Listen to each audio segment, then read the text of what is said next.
Hello दोस्तों, good morning, Radhe Radhe, Ram Ram.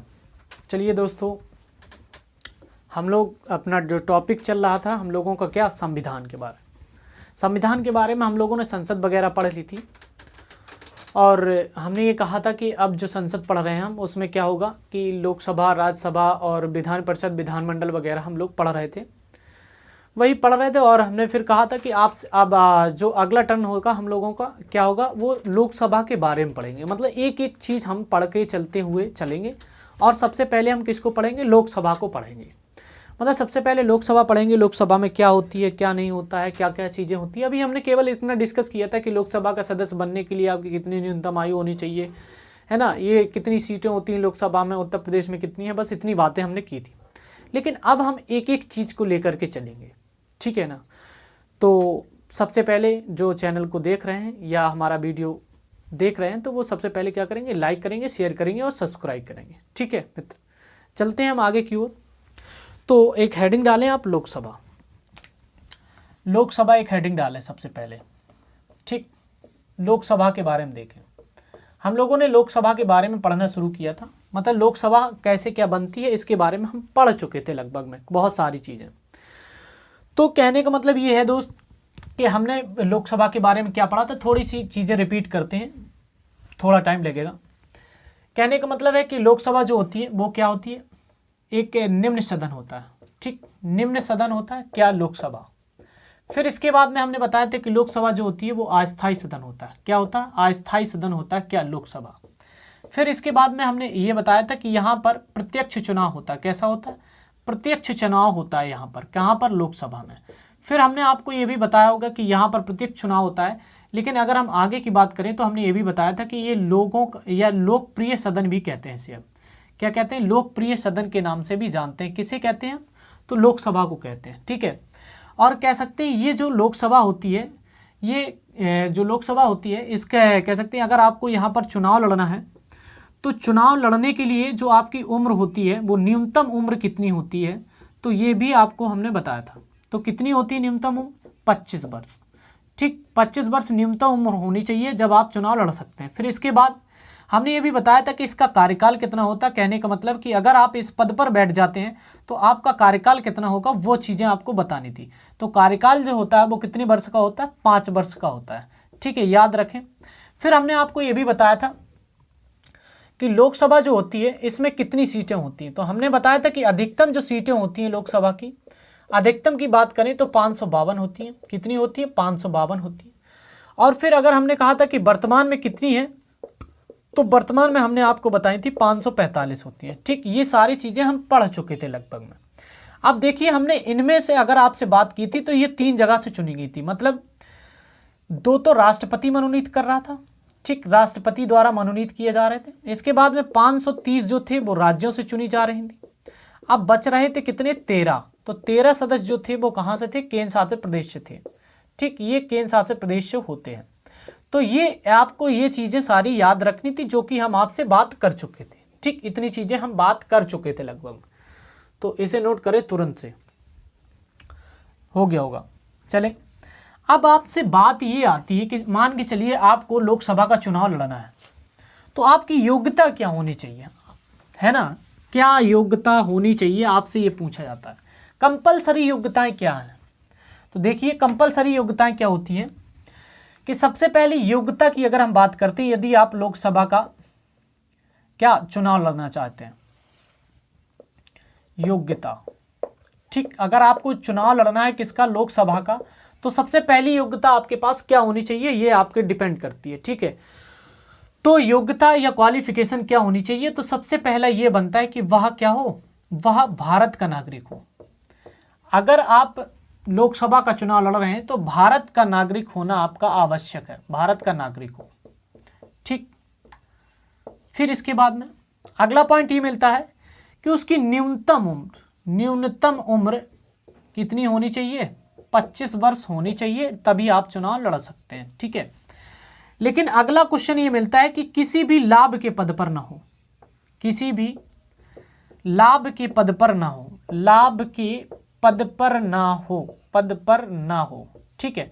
लाभ का पद जो होता है वो कौन डिसाइड करता है, तो सर्वोच्च न्यायालय आपके लाभ का पद डिसाइड करता है। ठीक है, याद रखना आपका जो कह सकते हैं कि जो प्रधानमंत्री होता है, राष्ट्रपति होता है, उपराष्ट्रपति होता है, और आपके कह सकते हैं जो भी मंत्री होता है, ठीक है, और जो भी आपके कैबिनेट स्तर के मंत्री होते हैं, ये सारे के सारे, या सुप्रीम कोर्ट का न्यायाधीश होता है, वो सारे के सारे आपके क्या होते हैं, कह सकते हैं लाभ के पद से बाहर होते हैं, वो लाभ के पद पर नहीं माने जाते हैं। ठीक है, तो ये कहने का मतलब ये चित्ते। और अगला क्वेश्चन है कि वो पागल व दिवालिया ना हो, दिवालिया ना हो। कहने का मतलब ये है दोस्त, पागल का मतलब ये है कि डॉक्टरों ने उसे पागल घोषित किया हो, ये दिवालिया का मतलब है कि उसे बैंकों ने क्या किया हो, दिवालिया घोषित कर दिया हो। अगर हम पागल की बात करते हैं तो ऐसा मतलब नहीं कि आपकी गर्लफ्रेंड ने कह दिया कि क्या हट पागल, तो हट पागल का मतलब ये नहीं कि आप पागल हो गए। पागल का मतलब ये है कि आपको डॉक्टरों की टीम ने आपको घोषित किया हो कि आप पागल हैं। ठीक है, ये वो वाला पागल नहीं कि मम्मी ने कह दिया या पापा ने कह दिया या गर्लफ्रेंड ने कह दिया कि पागल, तो वो वाला पागल नहीं। पागल होने चाहिए आपको डॉक्टरों की टीम द्वारा आपको पागल घोषित किया गया हो। फिर इसके बाद दिवालिया ना हो। दिवालिया का मतलब होता है जैसे विजय माल्या हुए, नीरव मोदी हुए, ये सरकार का या बैंक का पैसा लेकर के भाग गए, तो उस बैंक का पैसा लेकर भागने के दौरान बैंक ने क्या किया, इन्हें दिवालिया घोषित कर दिया। तो दिवालिया घोषित होने का मतलब है कि बैंकों द्वारा दिवालिया घोषित किया गया हो। ऐसा ना हो कि हमने आपसे 10 रुपये छीन लिए तो आपने कह दिया ये दिवालिया है, तो ऐसा नहीं, दिवालिया आपको बैंकों द्वारा घोषित किया गया हो। तो ये 4 चीज़ें बिल्कुल कंपलसरी है कि उस व्यक्ति के अंदर योग्यता होनी चाहिए।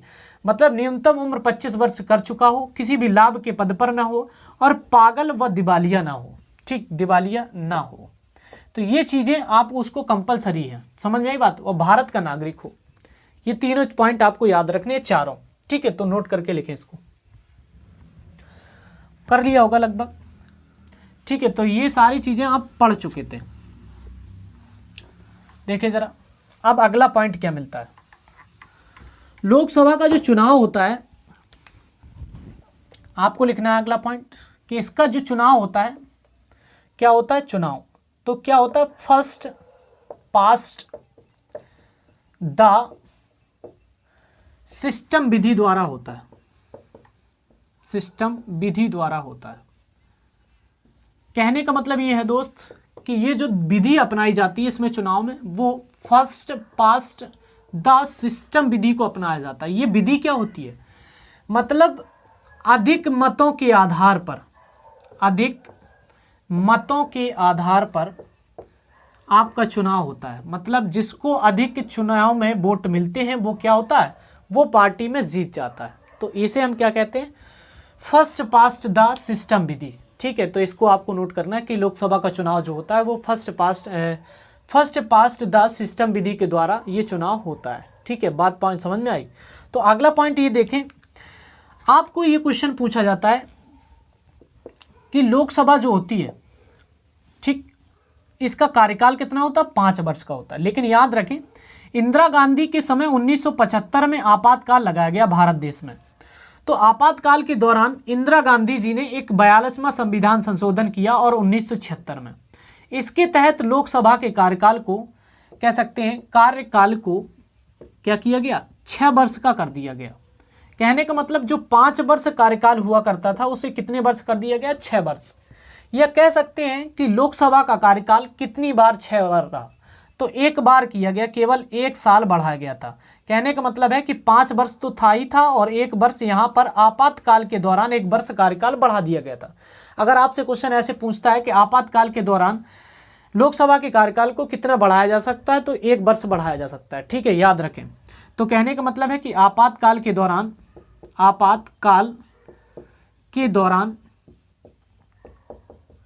लोकसभा के कार्यकाल को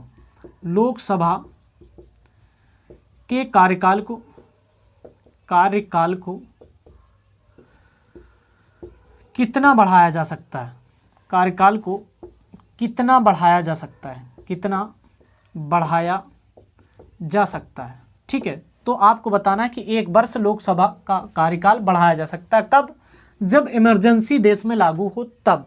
समझ में आई बात। ठीक, अगला पॉइंट ये देखें तो हुआ क्या कि इंदिरा गांधी ने 42वें संविधान संशोधन 1976 के तहत यहाँ पर कार्यकाल 6 वर्ष कर दिया। लेकिन जैसे ही मोरारजी की सरकार आती है 1978 में, तो वो क्या करते हैं, 44वें संविधान संशोधन 1978 के तहत इस लोकसभा के कार्यकाल को फिर से पुनः क्या करते हैं, 5 वर्ष कार्यकाल कर देते हैं। किसका, लोकसभा का कार्यकाल 5 वर्ष फिर से तुरंत कर देते हैं। लेकिन इंदिरा गांधी जी ने जो था वो लोकसभा का कार्यकाल कितना कर दिया था, 6 वर्ष कर दिया था। लेकिन एक बार ही रहा, ठीक, वो भी आपातकाल लगा हुआ था, उसी दौरान किया गया था। तो ये भी आपको पॉइंट याद होना चाहिए, इसको नोट करें जल्दी से जल्दी। देखें जरा, हो गया ना इतना पॉइंट, ठीक। चले देखिए अब अगला पॉइंट आपको क्या मिलता है, एक एक पॉइंट समझते चले, बहुत ही आपके हर एग्जाम के लिए मोस्ट इंपॉर्टेंट है। देखें जरा, अब आपसे कहा जाता है कि मान के चलिए कोई भी सदस्य है लोकसभा का, कोई भी सदस्य है,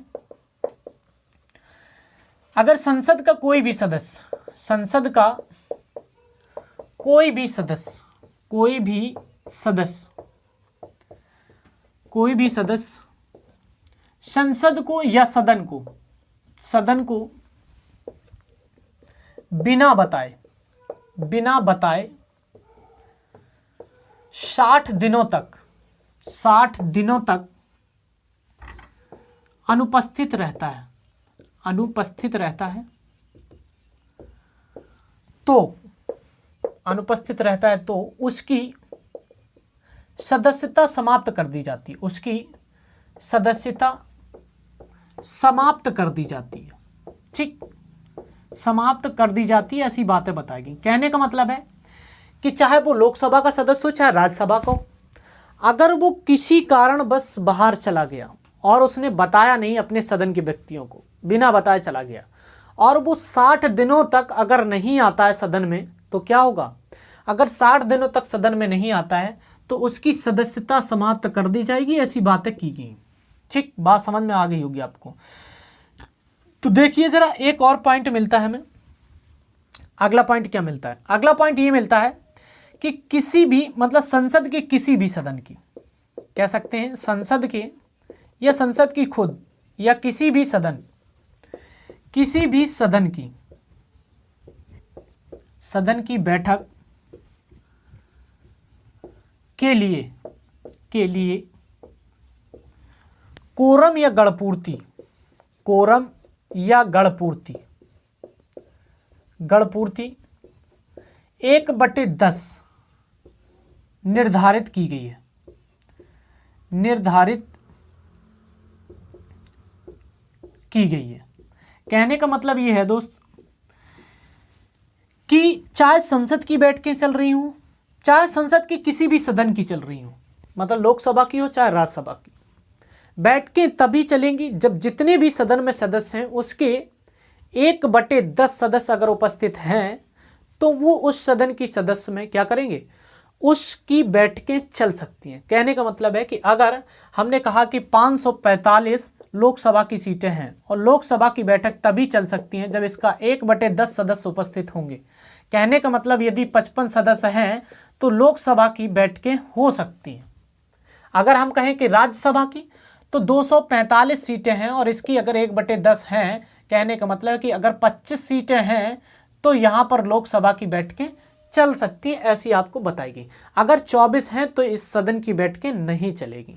ठीक, मतलब कोई भी काम करना है तो 1/10 सदस्य उपस्थित होने चाहिए, ये आपको पता होना चाहिए कंपलसरी।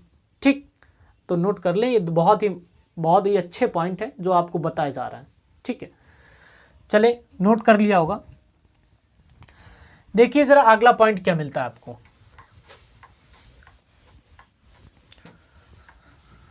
अगला पॉइंट क्या मिलता है, देखें। अगला पॉइंट आपको यह मिलता है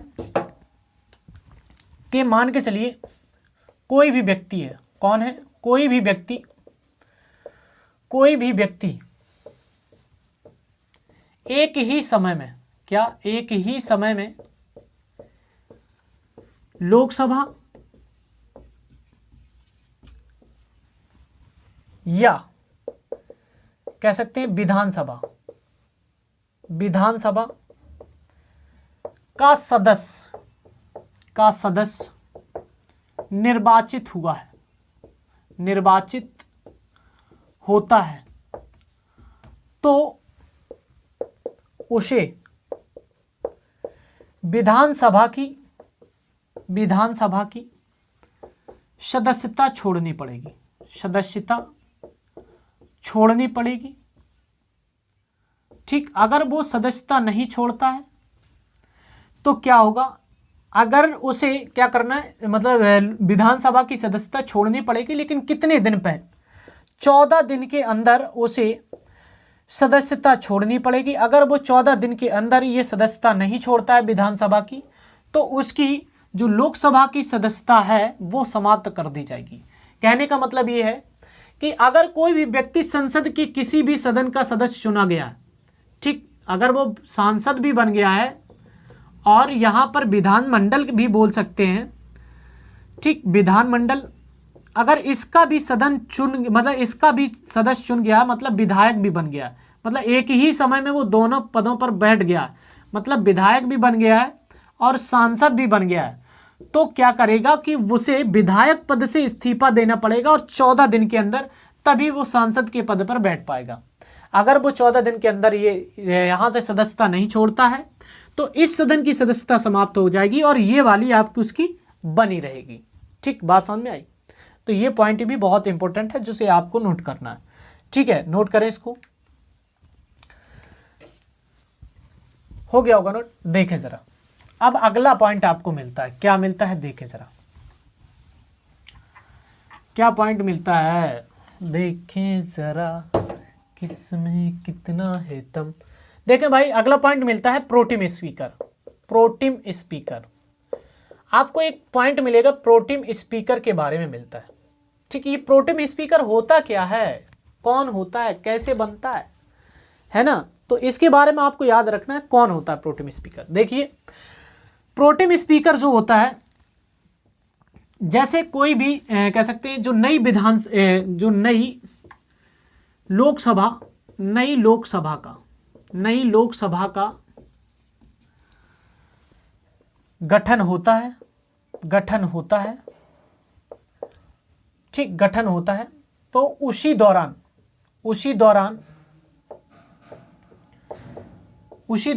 प्रोटेम स्पीकर क्या करता है, प्रोटेम स्पीकर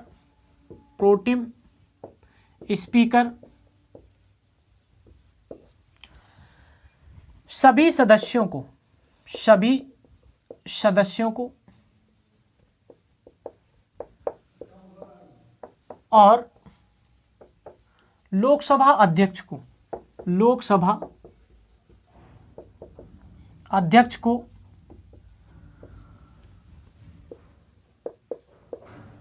क्या करेगा, लोकसभा अध्यक्ष को क्या करेगा, चुनने का काम करेगा या चुनाव का काम करेगा, चुनने का या चुनाव का कार्य करता है। समझ में एक बात, कौन करता है, चुनाव का काम करता है, कौन, प्रोटेम स्पीकर। जैसे ही लोकसभा बनती है, मान के चलिए मोदी जी बने, तो उस दौरान जब इनकी सदन बना, मतलब इनकी पार्टी जीत करके आई, तो एक सदस्य को यहाँ पर प्रोटेम स्पीकर के रूप में नियुक्त किया गया। तो ये क्या हुए, जब ये प्रोटेम स्पीकर के पद पर नियुक्त किया गया तो उसने सभी सदस्यों को सदस्यता दिलाई और वहां पर लोकसभा अध्यक्ष का भी चुनाव किया गया। और चुनाव करता कौन है, तो प्रोटेम स्पीकर ही चुनाव करता है। और ये लोकसभा अध्यक्ष जो चुना जाता है, इन्हीं सदस्यों में से लोकसभा के जो सदस्य होते हैं वो आपस में ही चुन लेते हैं। इसका कोई चुनाव नहीं होता है कि जैसे आपके विधायक या सांसद का चुनाव हो गया उसी तरीके से हम चुनाव कराएं, तो इस तरीके का चुनाव नहीं होता है। ठीक है, तो याद रखें। अब आपसे ये क्वेश्चन पूछा जाता है कि प्रोटेम स्पीकर को शपथ कौन दिलाता है, शपथ कौन दिलाता है, तो प्रोटेम स्पीकर को शपथ की बात करते हैं तो राष्ट्रपति दिलाता है। ठीक, इसके बाद में अगर आपसे पूछा जाए कि इसकी नियुक्ति कौन करता है, तो इसकी नियुक्ति भी कौन करेगा, नियुक्ति भी राष्ट्रपति करता है। किसकी, प्रोटेम स्पीकर की। ठीक है, याद रखें, ये चीजें आपको याद रखना है। मतलब जो कह सकते हैं कि ये जो सदस्य होते हैं, जो मतलब नई लोकसभा बनी हुई है, उनके सदस्यों को शपथ दिलाने में भी सहायता करता है। लोकसभा के अध्यक्ष जो चुनाव होता है उनके चुनाव में भी बहुत सारी सहायता करता है। और इसके बाद में क्या होता है, प्रोटेम स्पीकर के पद को समाप्त कर दिया जाता है। जैसे काम हो जाता है, वैसे इस पद को समाप्त कर दिया जाता है। मतलब नई लोकसभा गठित हो गई, मतलब अध्यक्ष को भी चुन लिया गया और इन सदस्यों को शपथ वगैरह भी दिला दी गई, तो क्या होता है, प्रोटेम स्पीकर को समाप्त पद कर दिया जाता है। ठीक है, बात समझ में आई। तो ये पद के बारे में आपको इतना ही नोट करना है कि जो प्रोटेम स्पीकर होता है वो जब नई लोकसभा गठित होती है तो उसी दौरान जो अन्य सदस्य होते हैं या मंत्री होते हैं उन्हें शपथ दिलवाने का काम करता है और लोकसभा के अध्यक्ष को चुनाव करने का भी कार्य करता है। इसके बाद में प्रोटेम स्पीकर को शपथ कौन दिलाता है, तो राष्ट्रपति दिलाता है। और इसकी नियुक्ति कौन करता है, तो राष्ट्रपति करता है। और इसका कार्यकाल अगर आपसे पूछा जाए तो कार्यकाल भी क्या लगा सकते हैं, 5 वर्ष लगा सकते हैं। ठीक, ये सॉरी, कार्यकाल के बारे में अनिश्चित है। ठीक है, क्योंकि जैसे इसका काम होता है, मतलब इन सदस्यों को शपथ दिला देता है, इसका कार्यकाल क्या होता है, खत्म हो जाता है। ठीक है, तो अगला पॉइंट देखें। एक आपको और मिलेगा, लोकसभा का महासचिव। देखिए लोकसभा में जो है ना वो 3 पदाधिकारी मिलेंगे। कौन कौन पदाधिकारी मिलते हैं, देखिए जरा। लोकसभा के पदाधिकारी मिलेंगे, कौन कौन मिलेंगे उनके बारे में देखें। आपको 3 पदाधिकारी मिलेंगे। कौन कौन मिलता है, एक लोकसभा अध्यक्ष मिलता है। कौन, लोकसभा अध्यक्ष, लोकसभा अध्यक्ष मिलेगा आपको। फिर आपको अगर हम दूसरे की बात करें तो आपको मिलेगा लोकसभा उपाध्यक्ष, लोकसभा उपाध्यक्ष। अगर हम तीसरे पॉइंट की बात करें तो लोग कह सकते हैं महासचिव मिलेगा, महासचिव मिलता है। ठीक, और ये जो महासचिव होता है ये लोकसभा का महासचिव होता है। कहने का मतलब आप लगा सकते हैं क्योंकि महासचिव कई और पार्टों में होते हैं। लोकसभा का महासचिव या लोकसभा महासचिव के बारे में आपसे पूछा जाता है। देखिए जरा, अब हम लोग बात कर रहे हैं ये क्या होता है, ये भी संवैधानिक पद है। मतलब कहने का है कि इसका भी क्या होता है, ये इस सदन का ही सदस्य होता है। ये भी एक राजनीतिक पद है। क्या है, ये भी राजनीतिक पद है। कौन, लोकसभा अध्यक्ष। और आपके लोकसभा उपाध्यक्ष भी क्या है, एक राजनीतिक पद है। जबकि हम इस लोकसभा महासचिव की बात करें तो ये एक पदाधिकारी होता है, पदाधिकारी होता है। और इसके बारे में ही हम बात करने जा रहे हैं। कहने का मतलब है कि ये जो होता है वो पदाधिकारी होता है और इसे एक कैबिनेट मंत्री का दर्जा प्राप्त होता है। कैबिनेट मंत्री के दर्जे के बराबर इसे अधिकार होता है। ठीक है, बात समझ में आ रही होगी आपको। मतलब ये जो होगा, ये काम क्या होता है इसका, महासचिव का, तो कहने का मतलब है कि ये प्रशासनिक जो कार्य होते हैं, प्रशासनिक कार्यों को करवाने का काम करता है। जो भी आपकी लोकसभा में प्रशासनिक कार्य होते हैं वो ये लोकसभा महासचिव करता है। याद रखें, ये कोई पद नहीं है जो चुन के आता है। समझ में आई बात। इसे चुनने का काम कौन करता है, तो लोकसभा अध्यक्ष ही महासचिव को चुनता है। समझ में आई बात। तो चुनने का काम लोकसभा अध्यक्ष करता है और ये एक पदाधिकारी होता है। ठीक है, और ये इसे कैबिनेट मंत्री के दर्जा प्राप्त होता है। मतलब कैबिनेट मंत्री के दर्जे के बराबर इसको अधिकार दिए जाते हैं। और ये कहने का मतलब क्या है कि एक प्रशासनिक कार्यों में सहायता करता है। कौन करता है, महासचिव करता है। ठीक है, तो अगला पॉइंट देखें, नोट कर लिया होगा। ठीक है, अगर आपसे और आगे की ओर पूछता है तो क्या मिलेगा आपको, देखिए जरा। अब हम बात करते हैं लोकसभा अध्यक्ष की। ठीक, एक एक पॉइंट के बारे में पढ़ेंगे कि क्या होता है। महासचिव के बारे में जैसे हमने पढ़ लिया। अब अगर आपसे कहा जाता है लोकसभा अध्यक्ष कौन होता है, ठीक, तो हमने आपको बताया था कि जो लोकसभा अध्यक्ष होता है ये क्या होता है, लोकसभा का ही सदस्य होता है। किसका, लोकसभा का सदस्य होता है। ठीक, अगर आपसे कहा जाए कि जो लोकसभा अध्यक्ष होता है वो कौन होता है, तो लोकसभा का ही सदस्य होता है। और जब नई लोकसभा गठित की जाती है तो उन्हीं सदस्य जो करते हैं वो एक अपने सदस्य को ही अध्यक्ष के रूप में चुन लेते हैं। इसका कोई संवैधानिक पद नहीं है, ये ऐसे ही बना लिया जाता है। और क्या करता है, लोकसभा अध्यक्ष को बना दिया। कहने का मतलब है कि इसकी नियुक्ति कौन करता है। अगर हम इसकी नियुक्ति की बात करें तो इसकी नियुक्ति जो है वो राष्ट्रपति करेगा। कौन करेगा, इसकी नियुक्ति जो है वो राष्ट्रपति करेगा। ठीक, लेकिन याद रखें इसकी नियुक्ति तो करता है कौन, राष्ट्रपति करता है। इसका कार्य क्या होता है, ये क्या करता है कि जो लोकसभा की बैठकें होती हैं, लोकसभा की जो बैठकें होती हैं उन बैठकों को संचालन करने का काम करता है। कहने का मतलब उन जो बैठकें होती हैं उनको चलाने का काम करता है। आप देखना कभी भी जब संसद की बैठकें चल रही होती हैं या लोकसभा की बैठकें चलती हैं तो उस दौरान आपको सबसे ऊंचाई पद पर कौन बैठा मिलता है? लोकसभा अध्यक्ष मिलता है। ना तो आपको प्रधानमंत्री ऊंची कुर्सी पर बैठे मिलेगा और ना ही आपको कोई भी मिलेगा। सबसे ऊंचे पद पर कौन बैठा मिलता है? आपको लोकसभा अध्यक्ष। मतलब जो बैठकों को संचालन करने का काम करता है वो कौन करता है? लोकसभा अध्यक्ष करता है। ठीक, कौन करेगा? लोकसभा अध्यक्ष करेगा। अब क्या होता है, अब अगर हम लोकसभा के अध्यक्ष के बारे में बात करें तो ये होता है कि अगर आपसे क्वेश्चन पूछ दिया जाता है कई बार कि मान के चलिए लोकसभा का अध्यक्ष नहीं है, क्या है? लोकसभा का अध्यक्ष नहीं है, तो फिर इस पद पर कौन बैठेगा? अध्यक्ष नहीं है तो कौन बैठेगा? तो उपाध्यक्ष बैठ जाएगा। कौन बैठेगा? उपाध्यक्ष इसके पद को कार्य करेगा। अगर मान के चलिए कि अध्यक्ष भी नहीं है उपाध्यक्ष भी नहीं है तो फिर कौन यहां पर इस पद पर बैठेगा? तो जो प्रधानमंत्री होगा एक व्यक्ति को नियुक्त करेगा और वो इस पद पर क्या होगा? नियुक्त हो जाएगा और उसके कार्यों का निर्वहन करने लगता है। कौन? लोकसभा अध्यक्ष। ठीक, बात समझ गए होंगे आप। कहने का मतलब है, और जो लोकसभा अध्यक्ष होता है आपसे क्या है कि अगर आपसे पूछा जाए कि वर्तमान में कौन है लोकसभा अध्यक्ष, वर्तमान में लोकसभा अध्यक्ष कौन है? तो ओम बिड़ला है। कौन है? ओम बिड़ला आपके लोकसभा अध्यक्ष हैं। ठीक, ये भी आपको पता होना चाहिए कि कौन है। अब होता क्या है कि जैसे आपसे पूछा जाता है, कई बार क्वेश्चन ऐसे भी पूछ देता है कि मान के चलिए आपका लोकसभा अध्यक्ष नहीं है, लोकसभा उपाध्यक्ष भी नहीं है, कोई नहीं है, तो क्या काम करेगा?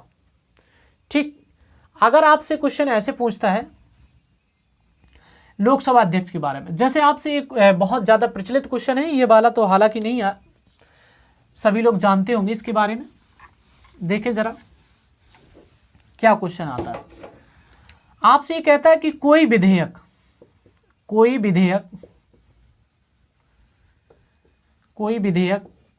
धन विधेयक है या नहीं, धन विधेयक है या नहीं, इसका निर्णय कौन करता है? इसका निर्णय कौन करता है? तो याद रखें कौन करता है, तो आपको पता होना चाहिए कौन करता है। लोकसभा अध्यक्ष ही कोई विधेयक धन विधेयक है या नहीं इसका निर्णय कौन करता है? लोकसभा अध्यक्ष ही करता है, जो आपको ये बताता है कि ये विधेयक धन विधेयक है या नहीं। ठीक है, बात समझ में आ गई होगी आप लोगों को, तो इतना नोट करें।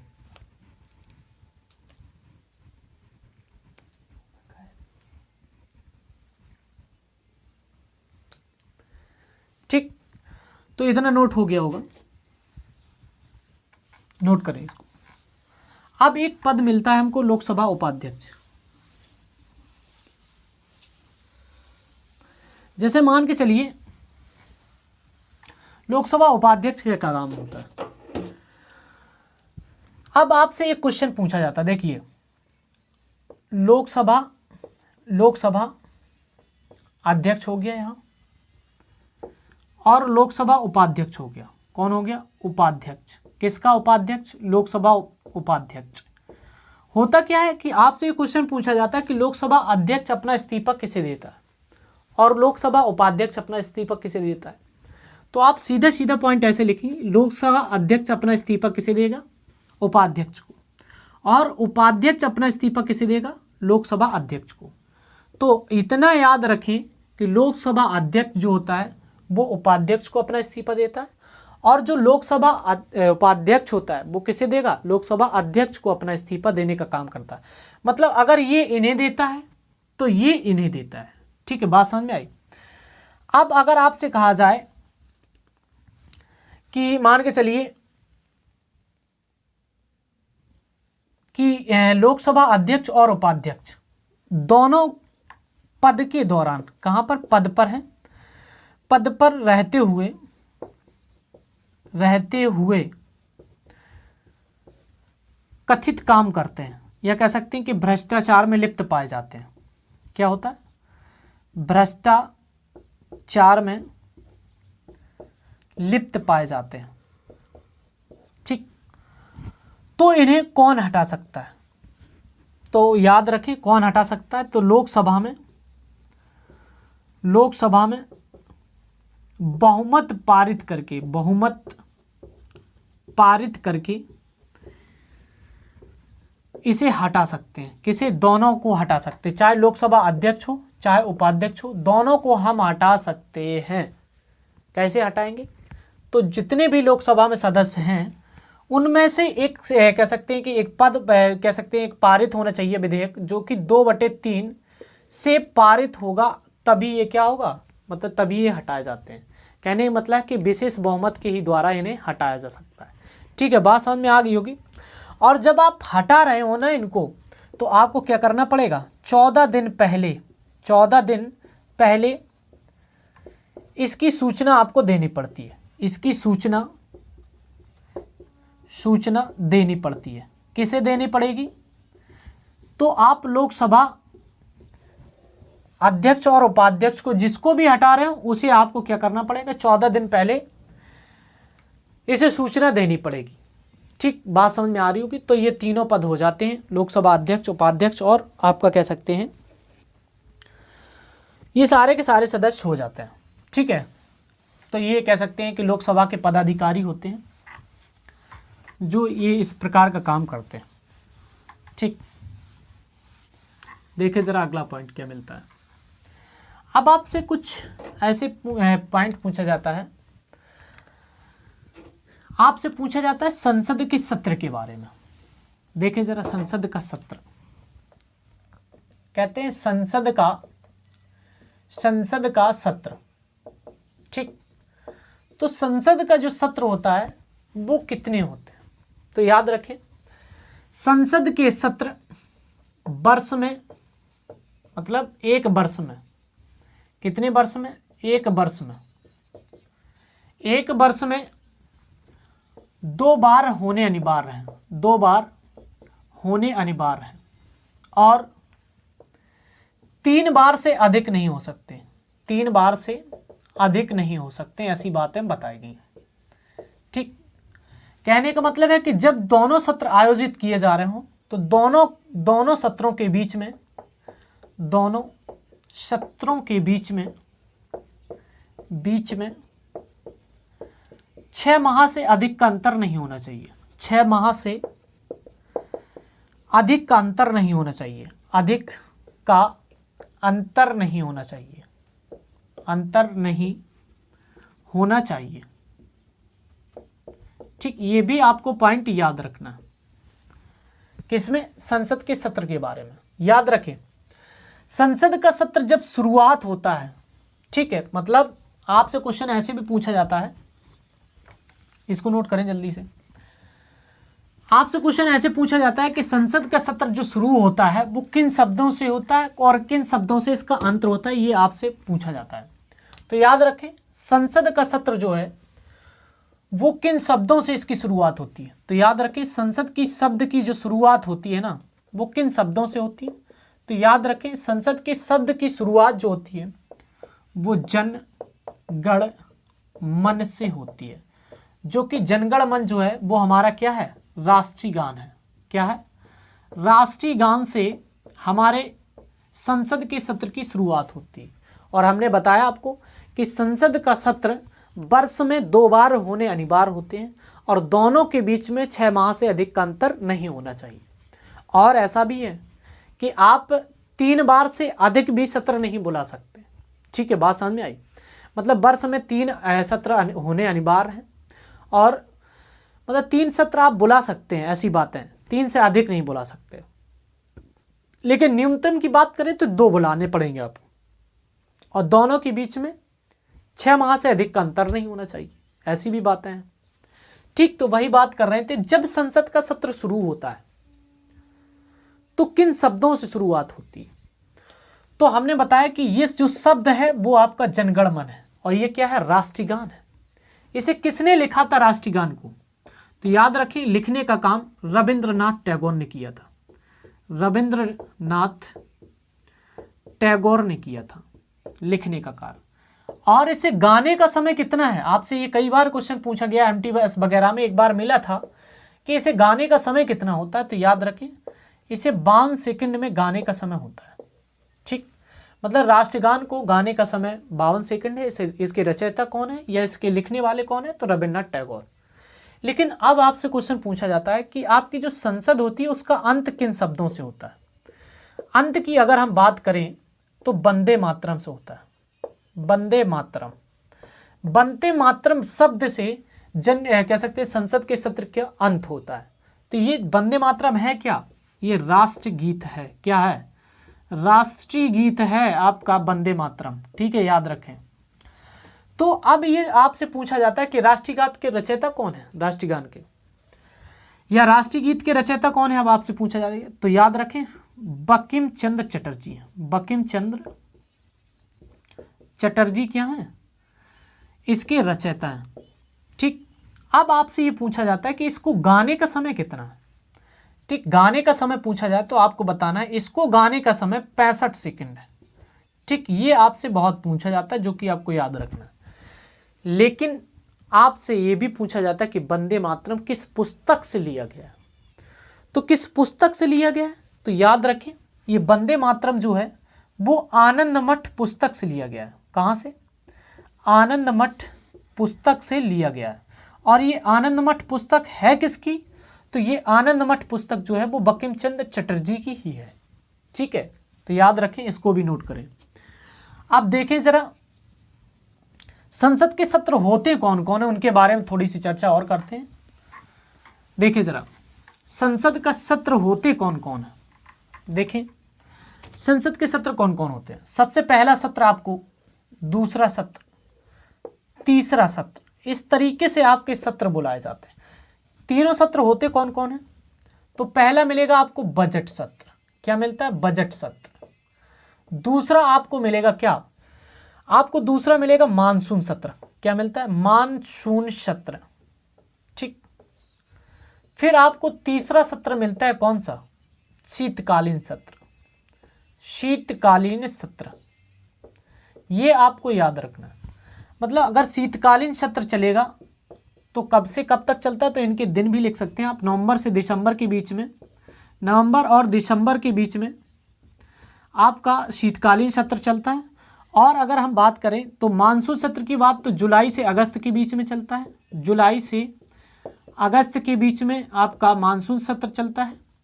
और अगर हम बात करें किसकी, बजट सत्र की, तो ये फरवरी से मार्च तक चलता है। ठीक, मतलब अगर बजट पर कोई भी बहस होगी तो ये वाला सत्र जो होगा वो बुलाया जाएगा, यहीं पर इसकी क्या होगी, बैठक चलती, मतलब इस पे बहस चलती है संसद के सत्र में। फिर मानसून सत्र जो बुलाया जाता है ये आपका जुलाई से अगस्त के बीच में बुलाया जाता है। फिर आपका जो लास्ट वाला होता है सत्र, ये शीतकालीन सत्र होता है और ये नवंबर से दिसंबर के बीच में बुलाया जाता है।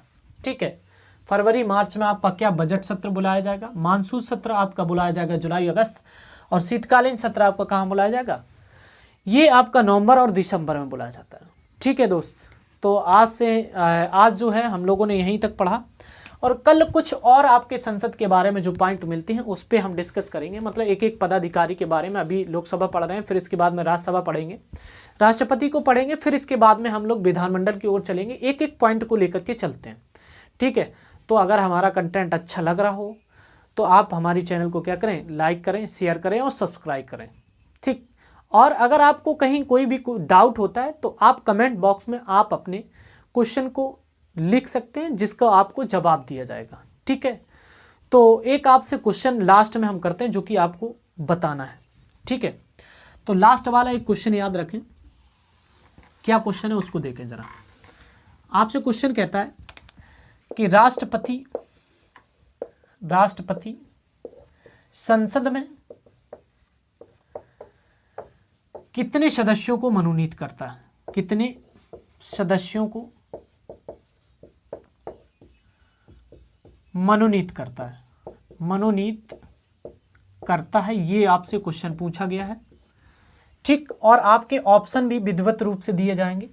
आपसे कहता है 2 सदस्यों को मनोनीत करता है, फिर आपसे कहता है कि 12 सदस्यों को मनोनीत करता है, फिर आपसे कहता है 14 सदस्यों को मनोनीत करता है, फिर आपसे देता है 1 सदस्य को मनोनीत करता है। ये आपके चारों ऑप्शन हैं जो आपको आंसर बताना है कल।